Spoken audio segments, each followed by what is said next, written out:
Come on. All right. All right. Okay. 2 6-packs, a bottle of screwdriver, and a rolling paper. And a lollipop. And a lolly.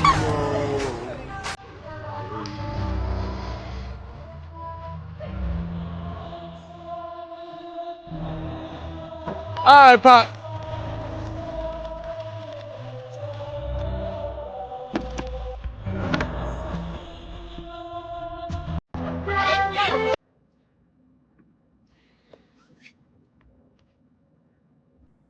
What's going on, everybody? A Spoonful of Chocolate, produced by the RZA. Quentin Tarantino had his hands in on it. I watched this movie last night, and it has a lot of parallels to the Nolan case, the Nolan Wells case.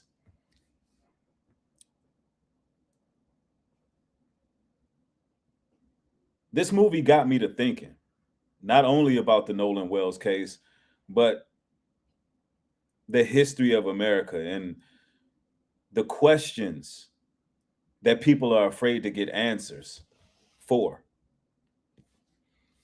I see you, brothers and sisters, rolling in. I am in Greensboro, North Carolina. And this is a very historical Black place. You know, I'm hoping to go ahead and spend some time at the Civil Rights Museum on South Elm Street. I plan on traveling abroad as well to Charlotte to do a podcast. And I mean, you know, Greensboro is a highly concentrated Black area. It is 41% Black. I think it's 30% Asian. The other percentages is miscellaneous and white. So you got North Carolina AMT up here. A lot of history here, a lot of culture here. I can already tell it's a certain vibe. It's a city that's on the up and up, and they have a real good food scene as well, right? But I was watching this movie last night called A Spoonful of Chocolate. And ladies and gentlemen, this movie really got me to thinking. It really got me to thinking. A lot of you all see what's going on in the Nolan Wells case and how these cover-ups actually take place. In this film, you get a bird's eye view of how they actually conduct these cover-ups. And it'll be from the police chief on down, especially in these small, rural, tight-knit communities. And in this movie, they were actually, believe it or not, the coroner in the film was crooked. And they were taking the organs. Spoiler alert. They were taking the organs of our people.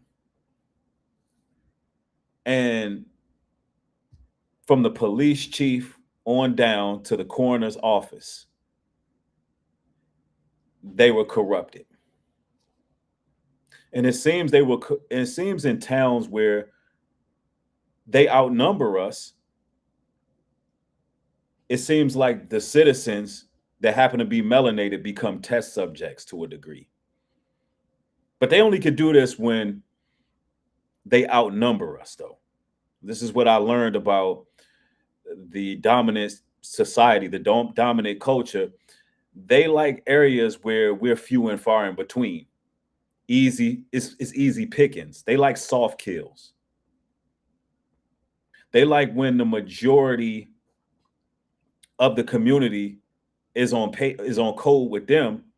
So when one of these melanated people end up missing, then there's no real pushback. There's no real blowback. And this movie highlighted this to a T. And of course, I mean, I liked it. I liked every bit of the movie. the end of it, you can really see Quentin Tarantino's hand because it turned into a modern day Django. It turned into a modern day Django, y'all. And of course, you know, they're trying to push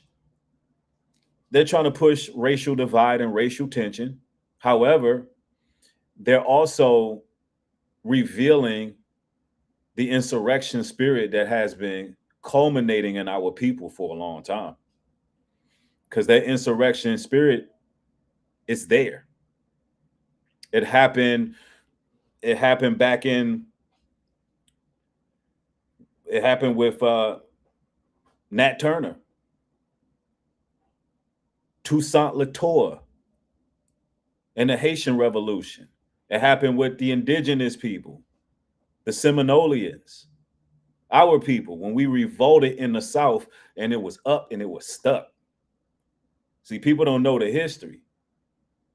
They don't know until history started repeating itself, and then we start to ask these questions that people don't like answered.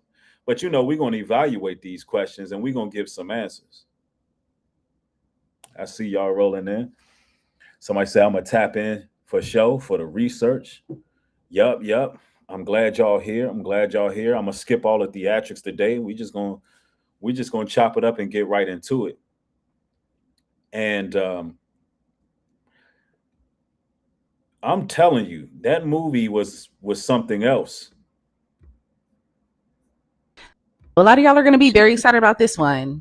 And if you're not, you should be. Because last year, when the trailer dropped for this project, people immediately were like, okay, when is this coming out? RZA's revenge thriller, One Spoon of Chocolate, is hitting theaters on May 1st. And the film is a gritty revenge story inspired by martial arts cinema as well as classic exploitation films. And it centers on a character named Unique, played by Shamik Moore. Unique is a military veteran and former convict who moves to a small town hoping for a fresh start. However, he has a run-in with the local gang and realizes that there's a connection between the gang and the disappearance of several young men in the area, including his own cousin. As he digs deeper, things only get dangerous because not only is the gang targeting him, but so is the local sheriff's department, who has deep ties with the gang as well as the disappearances. Instead of waiting to be the next victim, Unique and those closest to him decide to fight back. So I'm already here for it. If you see the trailer, then you already know what the trailer is bringing. It pulls you in. You're very excited about this one. Also, what's dope about this project is it marks the launch of RZA's brand new distribution label called 36 Cinema Distribution. One thing about RZA is there's always going to be full circle moments. There's always going to be connections in all his projects. Anyway, this will be the first film released under that banner, with a theatrical rollout happening in partnership with Variance Films, as well as Quentin Tarantino has come aboard to present the film. Now, basically, presenting the film is like an endorsement. It's basically saying, I bang with this. I want my people to know I put my stamp of approval on it,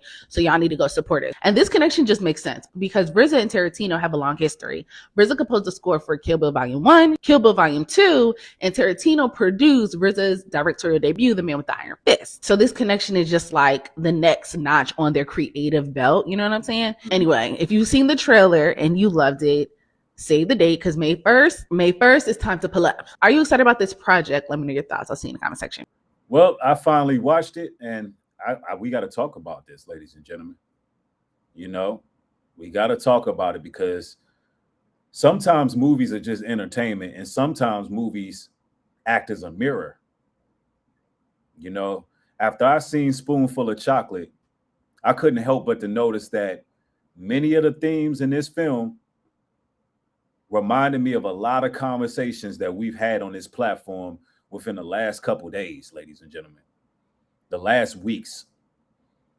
Now, I'm not saying this movie is based, you know, on the not Carmelo situation, but the Nolan Wells situation. But there's damn sure a lot of parallels. And we know fiction and reality can somewhat blur in a world like we're living in now. You know, they say that the truth is stranger than fiction. And could it be some predictive programming going on? I don't know. Or could it just simply be art imitating life? Notice I said art imitating life, not the other way around. You know, I reflected on society because our art in the movies are a reflection on society. And in American history, one thing we have to understand about America, history don't just disappear because time passes. Every generation will inherit the consequences of the generation before it. Somebody said it was full of subliminals. Yep. Golden Sea says sounds like a little bit of both. I believe so. It was a time where we could not attend the same schools as these people. We couldn't eat at the same restaurants. We couldn't stay at the same hotels. We couldn't serve on the same juries. And still to this day, they doing that. Taking our people out of the Carmelo Anthony jury.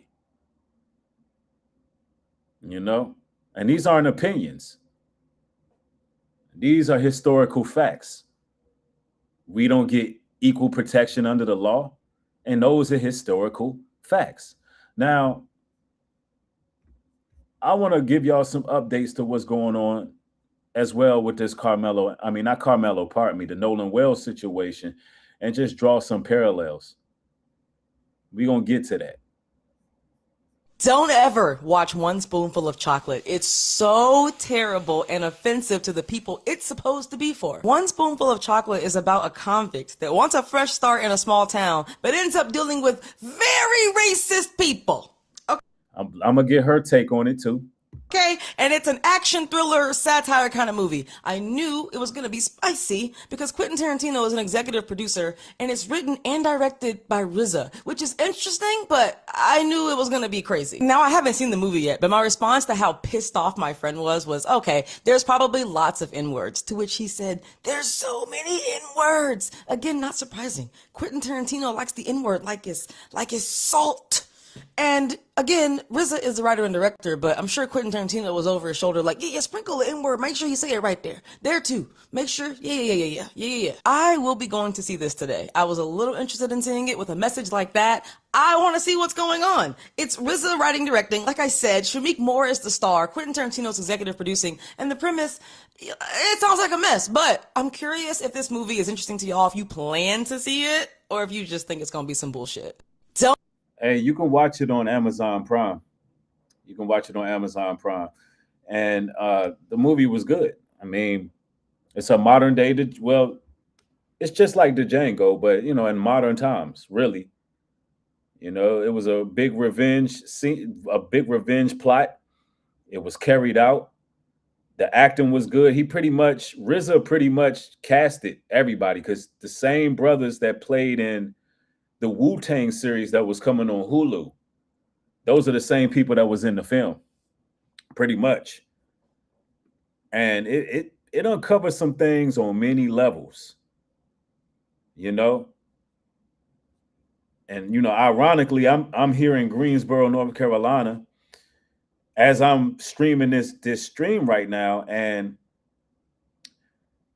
if there's any city that reminds us ordinary people and how we can shape history, it's Greensboro. See, in 1960, 4 young Black college students from North Carolina, A&T State University, they walked into the Woolworth lunch counter right here in Greensboro. They sat down, they asked to be served. They was refused solely based because they were Black. They didn't fight, they didn't riot. They just simply remained seated. That one simple act, known as the Greensboro sit-ins, within months, similar protests spread across dozens of cities. And see, just simple acts like that is what our people do in protest. And this is the reason why all of these foreigners are able to have civil rights here, because of the things we did from state to state to legitimize our freedom. I want y'all to think about that, because what began with just 4 students helped accelerate the whole desegregation of public accommodations across the whole entire South. History changed because of 4 young men just wanted to be treated normally. So, while I'm here in Greensboro, I plan on, I always got to learn the culture everywhere I go. I plan on hitting the museums. That's my favorite place to go when I'm on the road. It's hitting museums because I like to be abreast to all of our history and culture so I can understand where we're at in America right now as foundational Black Americans. You know what I'm saying? I like to know where we at. Because I know we got our raccoons and we got our sellouts. That's for sure. It's not like we didn't ask Nolan or we just left Nolan. Nolan decided to stay on the island with the girl that he was with. And the girl is a witness to that too. Yeah. Now, this was a bad look right here. You had Officer Tatum that sat there and interviewed one of the alleged assailants, AKA alleged friends, with Nolan Wells. And, he just messed up. I think, which friend is this? Warren or whatever his name is. He just messed up. He made a big mistake. Because these same so-called friends are saying Nolan was drunk. He was out of his mind. He couldn't even walk straight. But you telling me you left him on the island because he said he wanted to stay. You telling me you abandoned your drunk friend, left him on the island because he said he wanted to stay? That don't add up. And for the record, I don't care if Nolan had cocaine. I don't know if I could say cocaine on here, but I said it. I don't care if Nolan had fentanyl in his system. I don't care if Nolan was drinking. I don't care if Nolan was way over the alcohol level. You don't bring your friend to an island and leave them there. And see, this is the thing. They're going to try to spin a narrative that Nolan was drunk. Nolan probably did have some drinks. It was a party. But that doesn't explain what happened to him. That doesn't explain what happened to him. And based on what I've seen in that movie, I think there's a lot of similarities. I believe that is a reason why Nolan's lungs was missing. Do you know what they do with melanated people's organs on the black market? Do you know how much our organs are worth, ladies and gentlemen? Do you know that there's a high demand? There's a high demand for the organs of melanated people. There's always an elderly Caucasian person looking to get the lungs of a young star athlete, a young black star athlete. And in these rural, demonic, Freemasonic, racist towns, there's black men who disappear all the time. And if they don't disappear, the cause of death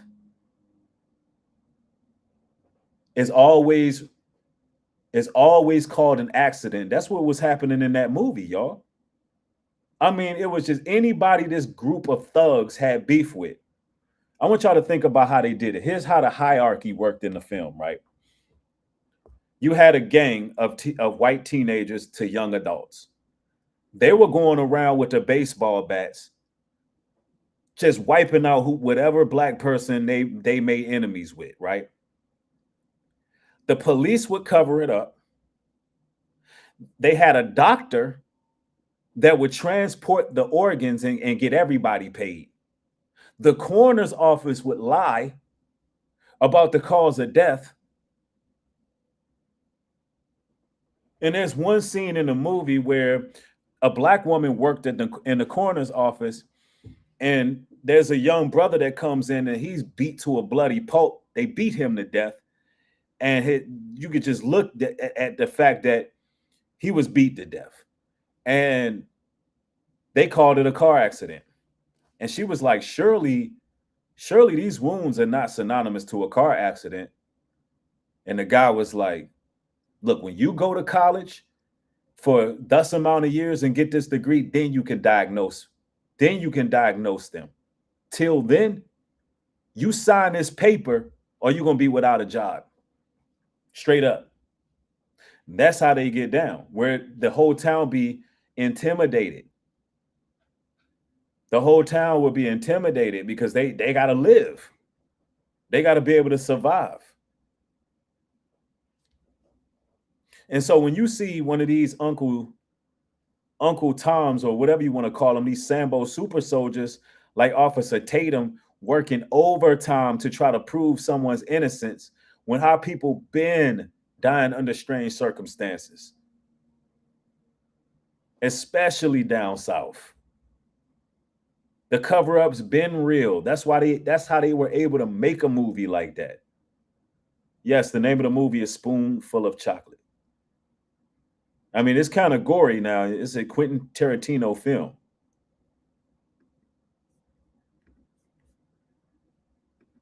Take a look at this footage. Since it's actual legitimate footage now, she has a camera and he has a camera.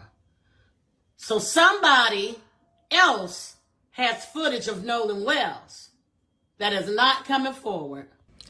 And who is Amadeus? We need to find out. This was also sent in my inbox. Let's get to work, people. Take a look at this footage. Since it's actual legitimate footage now, she has a camera and he has a camera. So somebody else has footage of Nolan Wells. Yes, this is what I'm talking about. They're on code. There's plenty of footage that we have not seen of Nolan Wells. Plenty of footage, ladies and gentlemen.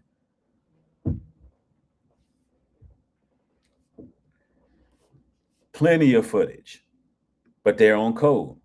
Somebody in the chat says, Breed, does the title mean they are eating melanated people? No, but that historically that has happened. Historically, that has happened. But no, it's actually about organ harvesting. That's what they're doing to our people. And it really goes down like that. And I'm going to say this. When I watched this movie, I noticed something. Like, even though it was a Quentin Tarantino film, a RZA film, it had some action. It was definitely showing the racial tension in the country. It just wasn't simply about violence. It wasn't simply about violence. It was really giving a historical breakdown, or just showing you how they really cover things up today. Now for an update on the Nolan Wells story. Imagine losing someone you love. Now, I also want you to imagine not knowing how they died. And that's where Nolan Wells' family is right now today. The independent autopsy that they fought so hard for, it came back. We know that, we covered it. And the conclusion, undetermined, as we have been saying. And that's important because undetermined doesn't mean there are answers. It means there still aren't enough. Okay? Most stories disappear after just a few days. Families don't get that luxury. They wake up every morning still looking for the truth. And that's why we're still covering this story. And we will continue to cover it because the journalism doesn't stop after the funeral or when the cameras go away. And I break all of it down in today's Lucky Lemon 7 newsletter. Link is in bio. Follow for the next update. Now for an update on the Nolan Wells story. Imagine. Right, exactly. Let me see. Let me put this at a better position. I'm not gonna lie, the lighting in here, I don't like it. It's messing with my eyes. So somebody said, Breed, you squinting. It's actually the lighting that's bothering my eyes. I don't like the lighting in here. I don't have my usual studio lighting. That is better. I mean, the room is beautiful, but the lighting. All right, now we here with it. I had to get comfortable. I've been on the road all day, so. But thank you for looking out for my eyes, though. I appreciate you. So, and then Golden Sea asked me what were the similarities in the film. Well, you have a situation where a mysterious death like Nolan Wells is happening in a small town very similar to how Nolan Wells passed. And nobody's getting any answers. Why? Because the coroner is corrupted, the police chief is corrupted. One of the sons was the son of the police chief. Nolan's body was brought back with his throat missing. I mean, the similarities are uncanny when you really consider. Nolan came back with his lungs and throat missing, and we know why his throat was missing. His throat was missing because they didn't want to have proof that some strangulation took place. It's clear to me that they strangled him some way, either hung him or beat him to death and choked him out. Either way, they're hiding something. Didn't I tell y'all something is not right with this case? Y'all check out what Ben Crump had to say about this case. Ben Crump says an independent autopsy raises new questions in the death of 18-year-old Nolan Wells. His neck structures were missing at the second autopsy, and the pathologist says he cannot rule out foul play. What? That's weird. So you're not going to be able to find out or figure out how he is no longer here on Earth? Why is that? Is it because they don't want the truth to really come out of what really happened to Nolan Wells? Preliminary results of independent autopsy find Nolan Wells' cause of death to be undetermined. Examiner didn't have necessary organs to examine to determine the cause of death. Man, that's bull crap. His neck structure is missing. This sounds like to me like this case right here that happened years ago. Remember this case of the young sister being found in a hotel freezer, walking in a hotel freezer? Another weird, strange case. Another young lady just walking and being guided into a hotel freezer. Now, where y'all hear stories and stuff like that from? Where does that naturally happen in this world? It doesn't happen. Then the mom settles and wins $50 million. Then her mom walking the street losing her mind because she really knows what happened to her daughter, just like these parents know what happened to their son. This is all alleged, but I believe this is what's going on. Y'all read this, screenshot this. Look how much money you make on the black market for pieces of the body. Remember, she walked in the freezer. And then his neck, Nolan, pieces, structures are missing. Y'all understand. Y'all could call it a conspiracy all y'all want, because I know y'all gonna do that, but y'all knows, and these families really know what I believe allegedly they did and allowed to happen to their youngins. For those of y'all that still don't want to believe, do your research. Molech is the devil, and parents would offer up and give away their youngins to the devil for gain and success. Research. I ain't making this up. It's all for education. Let me enlighten you. I mean, look, we cannot put anything past anybody. Let me say this. I want to be very careful with my words when I say this. However,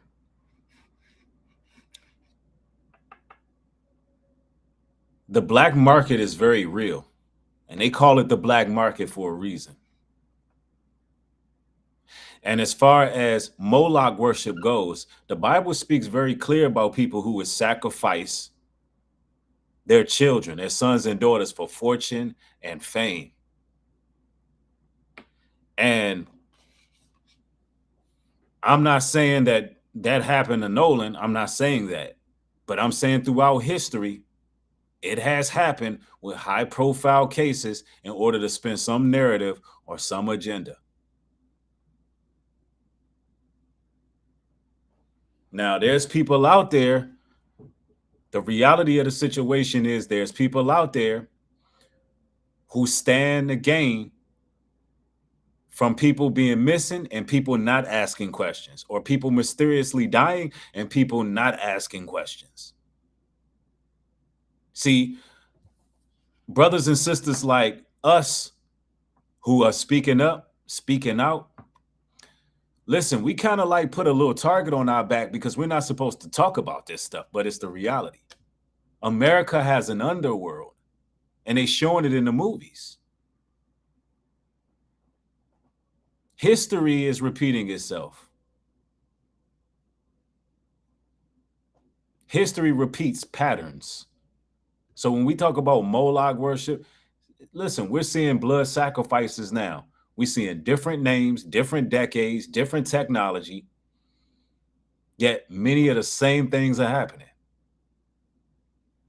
And we got to think about how much public perception actually influences these investigations. Because when you put Officer Tatum up there and different creators that's trying to get us to be silent and not question anything, how, why is that?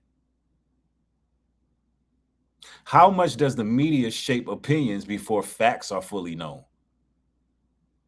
How much does media shape the opinions of people behaviorally to produce certain events that take place? And these are just some of the thoughts that I've had watching that movie. Because it's like stereotypes end up becoming identical situations, like real situations.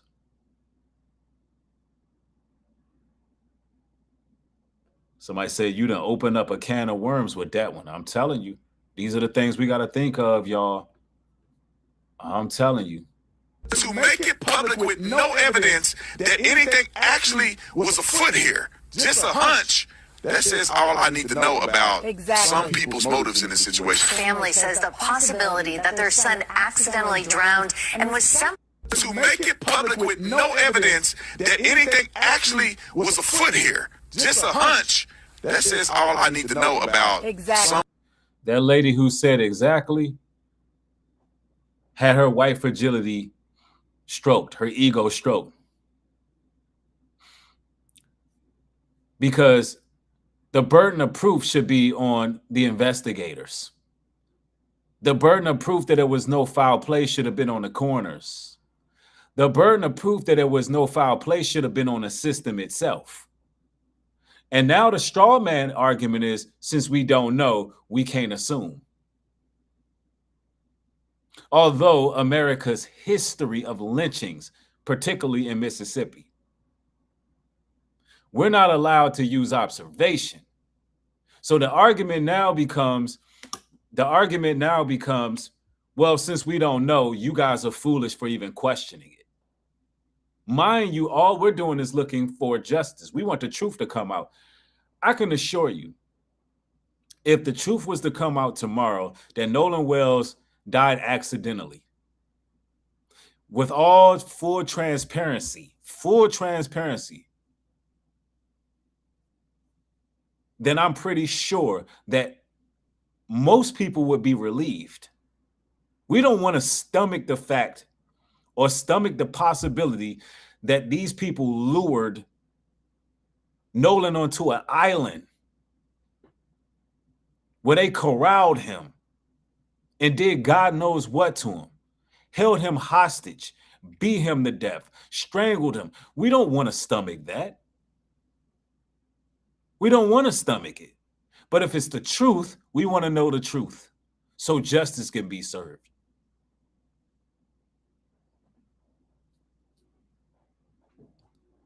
But the raccoons and sellouts say, well, because you're asking for answers, then you're the problem.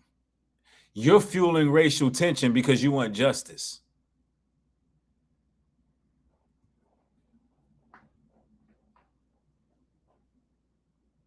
It is a crying shame. I don't know if these people just don't know their history in this country. That's why I like to take the opportunity to always give our history in this country, because of guys like this. The boys were here. Tons of people you'll see on the video is getting onto the boat, and they took 3 boats out. It wasn't just one. It wasn't just Nolan and 3 and 4 boys. It was a multitude of people on several different boats. And some of the boys that they're accusing wasn't even on the boat that Nolan was on. The video is showing how many people were actually out there, actually getting on the boats. So therefore, it debunks very clearly that it was only Nolan and 4 boys going out here to Horn Island. The boys were here. Tons of people you'll see on the video is getting onto the boat, and they took 3 boats out. It wasn't just one. It wasn't just Nolan and 3 and 4 boys. It was a multitude of people on several different boats. And some of the boys that they're accusing wasn't even on the boat that Nolan was on. The video is showing how many people were actually out there, actually getting on the boats. So therefore, it debunks very clearly that it was only Nolan and 4 boys going out here to Horn Island. They're doing everything to deflect. Why wasn't Nolan brought back?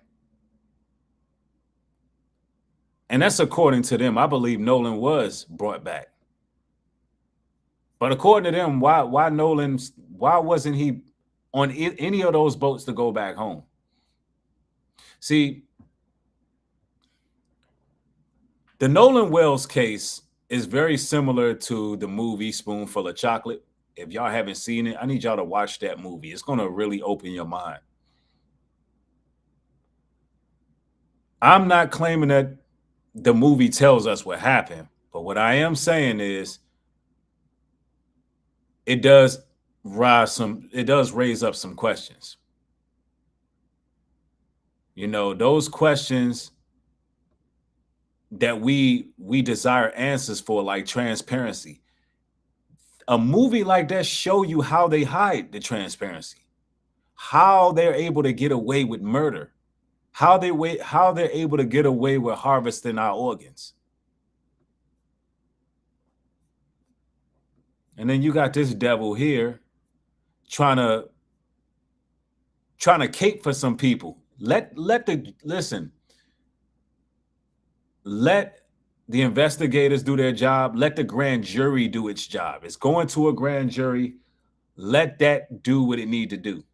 The initial results of Nolan Wells' autopsy have been released, and there's a lot of things to go over. Attorney Benjamin Crump noted that there was red discoloration found on the back of Nolan's neck. Additionally, parts of Nolan's throat were missing when the body was received for the second autopsy. As of right now, Nolan's cause of death is undetermined. Foul play has not been ruled out, and Nolan's family are still searching for answers. We need to keep talking about the story. We need to keep Nolan Wells' name alive. Say his name, Nolan Wells. The initial results of Nolan Wells' autopsy have been... They came back without Nolan's throat, and we're not allowed to question that. They sent Nolan's body. Put it this way, ladies and gentlemen. Nolan's body was sent to D.C. His neck and lungs stayed in Mississippi. Now wrap your mind around that. His neck and lungs stayed in Mississippi. And we don't know what's going on by now.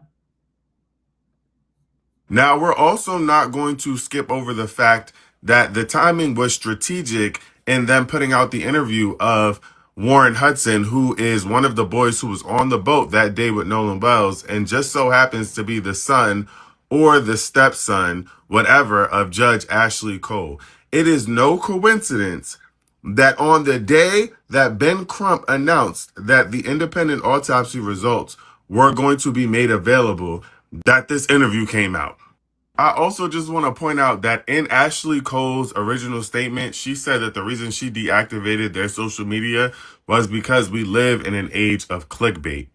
And so with that in mind, you decided that a day after Nolan Wells' funeral and a day before the independent autopsy results were released was a good time for you to put out an interview that is clickbaity. There was also another friend whose name is Lucas Avis, I believe. And according to him, Nolan Wells was so inebriated that he was slurring his words, which is ironic because Warren Hudson has the exact opposite account of what he saw from Nolan Wells that day. He said that he was fine. Now, again, let me remind you that Warren Hudson's mother, stepmother, whatever she is a judge. So she understands the importance of creating reasonable doubt in an investigation or a case like this, should it go to trial and criminal charges are brought up against her son, stepson, and his friends. The timing is not a coincidence. Right. Now it's definitely not a coincidence. Soon as that information was leaked, they started to try to curb public opinion by allowing some of those boys to talk. Listen, this is screaming ritual. This is screaming scripted. This is screaming a whole lot of things. Like, it's so calculated and meticulous how this whole case is playing out. It really is. It really is. And you know what really burns my biscuits about this Nolan Wells case is that they think we're stupid. And that pisses me off. Please do not question my intelligence. It is going to piss me the fuck off. Furthermore, at every level of justice, there is privilege. One young man, his stepmom's a judge. One young man, his dad's a cop. These sheriffs are elected. They elect their friends. The pussy asshole medical ass director, medical examiner. Yeah, this is not her first rodeo. She been raggedy. Okay? And to send that young man's body without the lungs, the throat structure, all of these organs that could tell us that he 10 out of 10 didn't drown. Blunt force trauma possibly to the back of the head. What's going on? Like, you took the man's throat because you probably strangled him. I am so sick of you racist ass bitches. And you know what really burns my biscuits about this? I mean, it should be evident. It should be evident that it's some foul play, man. I mean, everybody using their common sense and logic. We don't even have to talk about this much longer. We don't have to talk about this much longer, but come on. Anybody who just has a mind. And I believe that a lot of arguments you hear online, including from Officer Tatum, they're just disingenuous. And it's evident that they're trying to cape for white supremacy. It's evident. Somebody killed this young man.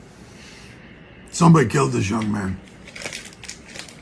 I'm no fucking news reporter, okay? I'm not unbiased. I come into these things with full fucking bias based on my life experience and everything that I've seen in my life. Somebody killed this young man. This is a fucking shame, and it's gonna get ugly. It should get ugly. There's fucking bullshit going on in Mississippi around the original investigation. There's bullshit going on. You know it, and I know it. You can feel it in your fucking heart. I know it in my heart too, because we've seen this bullshit before. They need to investigate and get a full statement from this fucking first medical examiner. 100%. Somebody fucking killed this poor soul. Somebody killed this 18 years old. Somebody killed this young man.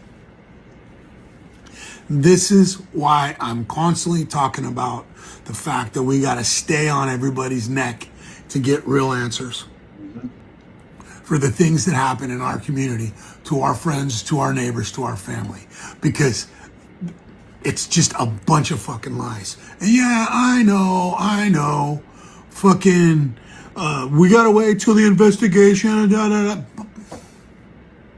We already know. It's fucking hinky enough. We already fucking know. So yeah, finish the investigation, but you guys need to stay on the necks of these people in charge in Mississippi to get real answers and real fucking justice for this young man's parents. Honestly, ladies and gentlemen, after I watched that movie and I'm just piecing everything together, I honestly don't believe there's going to be justice for Nolan Wells. I don't. I do not believe it's going to be justice. And I believe there's going to take something else. And I could be wrong with what my theory is or what I'm sensing. But I'm gonna be honest. I think there's gonna be some sort of insurrection because of this situation. I think something gonna really pop off in Mississippi. I feel like this is one of those straw that break the camel's back situations. And if he does get justice, it's not going to be from the justice system. I believe that something is, and I think now, mind you, I believe this is something that they want. I believe that this is something that the dominant society wants. And I believe that it's going to happen.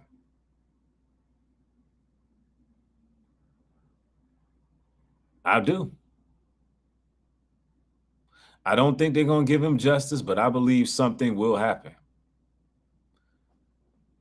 Thank you for the support. I appreciate you, Tracy.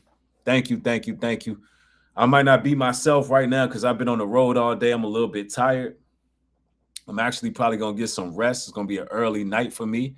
I have a loaded day tomorrow. You know, I got to do this podcast tomorrow. I'm trying to get to the museum tomorrow. Check out Elm Street. See what the culture is in Greensboro. And so, yeah, I ain't going to be up too long tonight. But I'm telling y'all, man, this is just my thoughts. I think they're brewing a race war for sure. Absolutely. They're definitely brewing a race war. But nonetheless, I just wanted to come through. I'm about to rest up. Tracy, thank you again. Once again, I appreciate you. I just wanted to touch bases with y'all, talk about this movie real quick and what I thought. But I say check the film out. Movie was pretty good. Somebody said, be careful out there, Bree. Oh, yeah, I'm going to make sure I'm around, the mixed demographic, the mixed areas. Most definitely. The movie was good. The acting was good. At the end of it, I'm not going to spoil that exactly, but it was what it was. But I want to thank y'all. More material coming. Y'all stay up. I'll be touching bases with y'all tomorrow. More than likely, I have an upload, some of that good motivational spiritual voltage y'all signed up for. Hopefully, I can get y'all some of that tomorrow during the day. And, y'all stay safe out there. Thanks for, tapping in. We're going to see if I can tap into this algorithm out here in Greensboro. Every time I go to Charlotte, boy, I have a packed house on here because, we got IP addresses.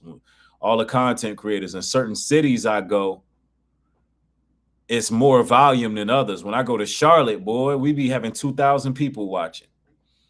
So I guess I'm just tapping into the Greensboro. But if you're in the Greensboro area, salute to you. Salute to you if you're in the Greensboro area. But anyway, one love to y'all.